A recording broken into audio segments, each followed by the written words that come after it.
Hi hello friends, എല്ലാ കൂട്ടുകാർക്കും നമ്മുടെ പുതുപുത്തൻ എപ്പിസോഡിന്റെ റിവ്യൂയിലേക്ക് തന്നെ സ്വാഗതം. അങ്ങനെ ഇഷിതയും മഹേഷും കൂടി ട്രിപ്പ് പോണത് സഹിക്കാൻ പറ്റുന്നില്ല കേട്ടോ മഞ്ജിമക്ക്. മഞ്ജിമ പല അടവുകൾ എടുക്കുന്നുണ്ടെങ്കിലും അതൊന്നും തന്നെ ശരിയാകുന്നില്ല. അങ്ങനെ ട്രിപ്പ് പോകുന്ന ദിവസം തലേ ദിവസം ആകാണ്. രാമനാഥൻ ചോദിക്കണ്ട്, മോനെ നാളെ ട്രിപ്പ് പോകാനുള്ള സാധനങ്ങളൊക്കെ എടുത്തു വെച്ചോ? എല്ലാം എടുത്തു വെച്ചു വെച്ചാ എന്ന് പറയണം. മോളെ എല്ലാം എടുത്തു വെച്ചില്ലേ? ആ എടുത്തു വെച്ചു. അല്ല, 4-5 ദിവസത്തേക്കുള്ള ട്രിപ്പ് ആയതുകൊണ്ട് തന്നെ എന്തിലും മറന്ന ഓടി വന്ന് എടുക്കാൻ പറ്റുന്നിടത്തല്ലല്ലോ നിങ്ങൾ പോകുന്നത്, അതുകൊണ്ട് ചോദിച്ചതാണ്. ചിപ്പിയെടുത്ത് ചോദിക്കേണ്ടി വീണ്ടും ഇഷ്ട, മോള് വരുന്നുണ്ടോ എന്ന് ചോദിക്കുമ്പോ, അയ്യോ ഞാൻ വരുന്നില്ല, ഞാൻ ഭയങ്കര ബിസിയാണ്. പിന്നെ എനിക്ക് 5 ദിവസത്തെ ക്ലാസ് കളയാനും പറ്റത്തില്ല. നിങ്ങളെപ്പോലെ ലീവ് കിട്ടുന്ന സ്ഥലമല്ലല്ലോ എൻ്റെ. ഞാൻ പോയില്ലെങ്കിലും അവിടെ ക്ലാസ് എടുക്കും, അതുകൊണ്ട് എനിക്ക് എന്തായാലും പോണം. പിന്നെ എക്സാം ഒക്കെയാ വരുന്നത്, ഞാൻ എന്തായാലും പോവും എന്ന് പറയാണ്. മോൾക്ക് ഹോംവർക്കൊക്കെ ചെയ്തിട്ട് അതൊക്കെ ഞാൻ സഹായിച്ചു കൊടുത്തോളാം. ഇവളുടെ കാര്യത്തിൽ നിങ്ങൾ വിഷമിക്കേണ്ട, ഇവളിവിടെ ഹാപ്പിയാണ്, നിങ്ങൾ പോകണം, അതാണ് ഇവളുടെ സന്തോഷം എന്ന് പറയാണ്. മഹേഷ് അപ്പൊ ഇങ്ങനെ ശിതനെ നോക്കി ചിരിക്കുന്നുണ്ട് കേട്ടോ. പിന്നെ മോള് നാളെ പോവാൻ പോണ കാര്യം അമ്മയടുത്ത് പറഞ്ഞായിരുന്നോ?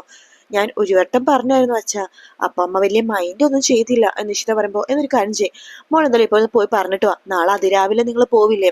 ആ സമയത്തിന് യാത്ര ചോദിക്കാണ്ട് അങ്ങോട്ടേക്ക് കേറണ്ട, നേരെ പോയാൽ മതിയല്ലോ എന്ന് പറയാണ്. ശരി അച്ഛൻ പറഞ്ഞത്, ഞാൻ പോയി യാത്രയൊക്കെ പറഞ്ഞിട്ട് വരാം എന്ന് പറഞ്ഞിട്ട് ഇഷിത 100ലേക്ക് പോകുകയാണ്. അങ്ങനെ ഡോർ ബെല്ലടിക്കുമ്പോഴേക്കും നമ്മുടെ മാഷാണ് വാതകർ. ഇതാരും മോളോ? ഈ സമയത്ത്? അല്ല, നാളെ പോവല്ലേ അച്ഛാ, യാത്ര പറയാൻ വേണ്ടി വന്നതാണ്, നാളെ അതിരാവിലെ തന്നെ ഞങ്ങൾ പോകും എന്ന് പറയാണ്. അപ്പോഴേക്കും പ്രിയാമണിനെ വിളിക്കുന്നുണ്ട്. പ്രിയാമണി ഇങ്ങോട്ട് വന്നേ എന്ന് പറഞ്ഞ് വിളിക്കുകയാണ്. എന്താ മാഷ്, ഇങ്ങോട്ട് വാതാൻ എന്ന് പറഞ്ഞ് വിളിക്കുമ്പോഴേക്കും ഇഷിതനെ കാണുവാട്ടോ. പ്രിയാമണി ഇഷിതനെ കാണുമ്പോൾ തന്നെ മുഖം ഒന്ന് ശരിക്കുന്നുണ്ട്. ഇഷിത പറയുന്നുണ്ട്, അമ്മയുടെ പിണക്കം മാറിയാലും ഇല്ലെങ്കിലും ഞാൻ മഹേഷിന്റെ കൂടെ നാളെ ട്രിപ്പ് പോവാണ്. 5 ദിവസത്തെ ട്രിപ്പാണ്. നാളെ പോയി കഴിഞ്ഞാൽ പിന്നെ ഞങ്ങൾ അടുത്ത ആഴ്ചയെ വരത്തുള്ളൂ. അമ്മ ഞങ്ങളെ അനുഗ്രഹിക്കണം, അച്ഛനും അനുഗ്രഹിക്കണം. ഇത് വെറുമൊരു ട്രിപ്പ് മാത്രമല്ല, എൻ്റെ മഹേഷിന്റെ ജീവിതത്തിലേക്ക് കടക്കുന്ന ഒരു ദിവസം കൂടിയാണ് നാളെന്ന് പറയുന്നത്. അത് അമ്മക്ക് വേണ്ടി മാത്രമല്ല കേട്ടോ. ഞാനും മഹേഷും പ്രണയിക്കാൻ തുടങ്ങിയിട്ട് കുറച്ച് അധികം നാളുകളായമ്മേ. പക്ഷെ എന്തോ തമ്മിൽ ചേരാൻ പറ്റുന്നില്ല. പല പല പ്രശ്നങ്ങളും കാര്യങ്ങളൊക്കെ ആണല്ലോ, അമ്മക്ക് തന്നെ അറിയാലോ. അതിനിടയ്ക്ക് ജീവിക്കാൻ മറന്നുപോയിട്ടാണ്. പിന്നെ ഞങ്ങൾ രണ്ടുപേരും വിവാഹം കഴിച്ചത് ചിപ്പിക്ക് വേണ്ടിയിട്ടാണ്. അപ്പൊ ആ ഒരു എഗ്രിമെന്റ് ആയതുകൊണ്ട് പരസ്പരം ഒന്നിക്കാൻ ഒരു മടി. കാരണം രണ്ടുപേർക്കും ഇഷ്ടമുണ്ടെങ്കിൽ ചിപ്പിക്ക് വേണ്ടിയിട്ടാണ് ഒന്നായത്, ചിപ്പിക്ക് വേണ്ടിയിട്ടാണ് ഒന്നായത്. ആ ഒരു ഇതില് ആ ഒരു മടിയിലും ചമ്മലിലും അങ്ങനെ പോയതാണ്. അല്ലാതെ അമ്മ വിചാരിക്കുന്ന പോലെ മഹേഷിന് എന്നോട് താല്പര്യമില്ലായ്മയോ എനിക്ക് മഹേഷിനോട് താല്പര്യമില്ലായ്മയോ ഒന്നുമില്ല. ഈ ജന്മം മാത്രമല്ല, ഇനിയുള്ള ജന്മം മഹേഷ് തന്നെ എന്റെ ഭർത്താവായിട്ട് വരണമെന്നാണ് എന്റെ ആഗ്രഹം. അമ്മ ഞങ്ങളെ അനുഗ്രഹിക്കണം. നാളെ ഞങ്ങളൊരു പുതിയ ജീവിതത്തിലേക്ക് കടക്കുവാണ് എന്നൊക്കെ പറയുമ്പോൾ നമ്മുടെ പ്രിയാമണിക്ക് കാര്യം മനസ്സിലായി. ഈഷിത തന്നെ കളിപ്പിക്കുകയൊന്നുമല്ല, തന്നോട് കള്ളം പറയല്ല, ശരിക്കും മഹേഷായിട്ട് ഒന്നിച്ച് ജീവിക്കാൻ വേണ്ടി തന്നെയാണ് ഇഷിത ഇങ്ങനെ പറയണം എന്നുള്ള കാര്യമൊക്കെ പ്രിയാമണിക്ക് മനസ്സിലായിട്ടോ. അതുകൊണ്ട് തന്നെ പ്രിയാമണി ഇഷിതേന ഒരു നെറ്റിയിൽ ഒരു ഉമ്മയൊക്കെ കൊടുക്കുകയാണ്. മാഷും ഇഷിതത്ത് പറയണ്ട, ശരി മോളെ നാളെ പോയിട്ടോ, അവിടെ എത്തുമ്പോഴേക്ക് ഫോൺ ചെയ്യണോട്ടോ. ശരി എന്ന് പറഞ്ഞിട്ട് അവിടെ നിന്ന് ഇറങ്ങുകയാണ്. അങ്ങനെ രാത്രി ഇഷിത മഹേഷ് ഇങ്ങനെ സംസാരിച്ചോണ്ടിരിക്കാട്ടോ. ആ സമയത്ത് ഇഷിത പറയണ്ട, എന്നാലും മോളെ ഇട്ടിട്ട് 5 ദിവസമൊക്കെ മാറി നിൽക്കാന്ന് വെച്ച് കഴിഞ്ഞാൽ, എടോ തനിക്ക് മനസ്സിലായില്ലേ, അവളെ തീരെ ബുദ്ധിയില്ലാത്ത കുട്ടിയൊന്നും അല്ല. ട്രിപ്പ് പോവല്ല, നമ്മൾ ഹണിമൂണിന് പോവാന്ന് അവൾക്ക് മനസ്സിലായി.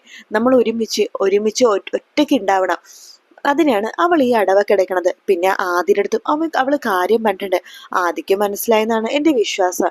അതുകൊണ്ട് തന്നെയാണ് ആദ്യം പറഞ്ഞത് നമ്മളെന്നാ പോയിട്ട് വരട്ടേന്ന്.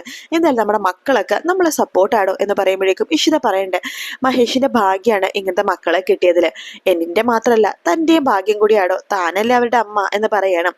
രചന വെറും ഒരു ഡമ്മി മാത്രം എന്ന് പറയുന്നുണ്ട് കേട്ടോ. അതേസമയം ഇത് രചനയാണെന്നുണ്ടെങ്കിലോ, നാളെ ഒരു ട്രിപ്പ് പോവാണ്, എങ്ങനെയെങ്കിലൊക്കെ ട്രിപ്പ് മുടക്കണമല്ലോ, ആ മഞ്ജുമേനെ ഒന്ന് വിളിക്കാം എന്ന് പറഞ്ഞിട്ട് മഞ്ജുമയുടെ മൊബൈലിലേക്ക് വിളിക്കാട്ടോ. ഹലോ മഞ്ജുമ, പറ രചന. നാളെ അവര് ട്രിപ്പ് പോവല്ലേ? അങ്ങനെയൊക്കെ പറഞ്ഞ അവിടെ ഇരിക്കുന്നുണ്ട്. അവര് ട്രിപ്പ് മുടക്കാൻ എന്തെങ്കിലുമൊക്കെ ഒരു വഴിയുണ്ടോ? ഇനി ഈ അവസാന നിമിഷത്തെ എന്ത് വഴി ഉണ്ടാക്കാനാ? അവരിപ്പോ പോയി കിടന്നുറങ്ങും, അതോടുകൂടി തന്നെ ട്രിപ്പും കാര്യങ്ങളൊക്കെ അതേപടി നടക്കും. നാളെ അതിരാവിലെ തന്നെയാ പോകുന്നെന്നാ കേട്ടത്.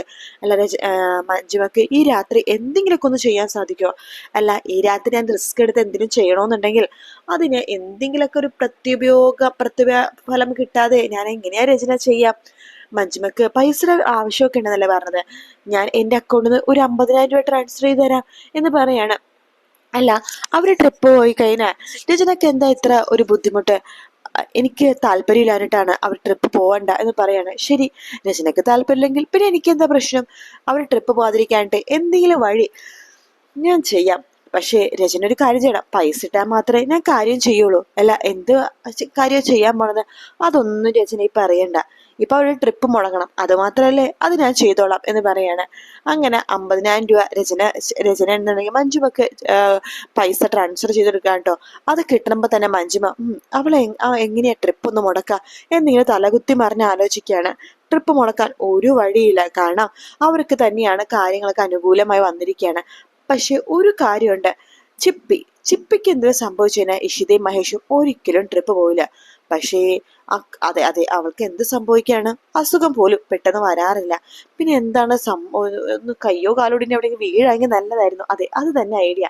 കയ്യോ കാലോ ഒടിച്ച് എവിടെയെങ്കിലൊക്കെ ഒരു മൂലക്ക് ഒരാഴ്ചത്തേക്ക് ഇടാം, അതാണ് നല്ല കാര്യം എന്ന് പറഞ്ഞിട്ട് മഞ്ജിമ ഒരു കുപ്പി എണ്ണ അടുക്കളയിൽ നിന്ന് എടുത്തോണ്ട് വരും കേട്ടോ. അതിനുശേഷം ചിപ്പിയുടെ മുറിയിലേക്ക് ആ എണ്ണ പതുക്കെ ഡോറിന്റെ സൈഡിലേക്ക് ഒഴിക്കുകയാണ്. എന്നിട്ട് ഒന്നും അറിയാതെ പോലെ റൂമിൽ പോയി ഇരിക്കുക കേട്ടോ.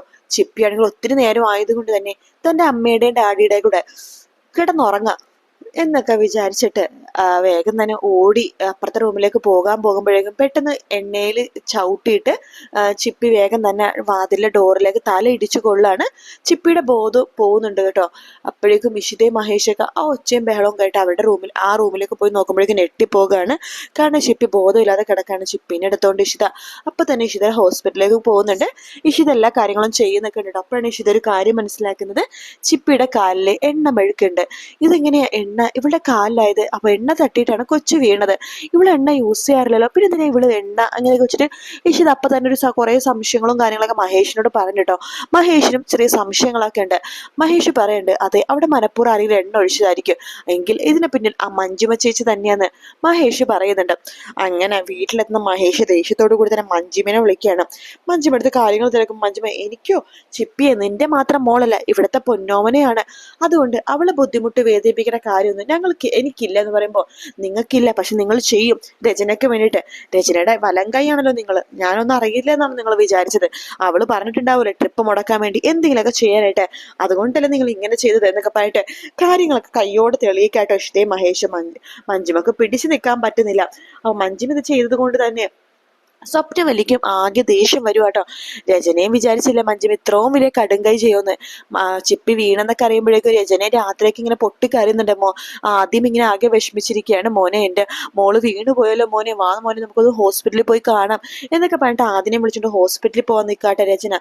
എന്തായാലും നല്ല അടിപൊളിയായിട്ടുള്ള ഭാഗമാണ് ഇന്ന്, അതായത് വീക്കെൻഡ് പ്രൊമോ ആയിട്ട് വന്നേക്കണ പ്രൊമോയിൽ കാണിച്ചത്.